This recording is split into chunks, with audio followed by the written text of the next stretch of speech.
ৰঙালী বিহুৰ অফুৰন্ত উপলব্ধ আছিছো আৰু আহিবলগীয়া দিনবিলাক আপোনালোকৰ সকলোৰে যাতে সুখৰ হওক, হাঁহিৰ হওক, আনন্দৰ হওক তাৰ কামনা কৰিছো। ডেকাসকলে এবাৰ মোৰ লগত গাব লাগে। আছেনে?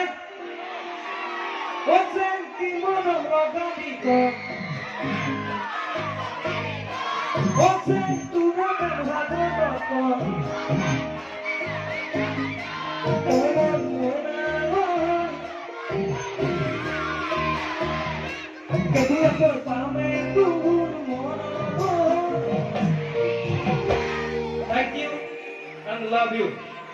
সকলোৱে খুব ভাল লাগিছে আৰু দীপে পুখুৰী ৰাইজৰ কাৰণে এবাৰ জোৰকে হাত চাপৰি দিয়কচোন। আগৰ নাই খুব ভাল লাগিছে। বেছি গাইছো সকলোৱে হওক সহযোগ কৰক, ভাল লাগিব।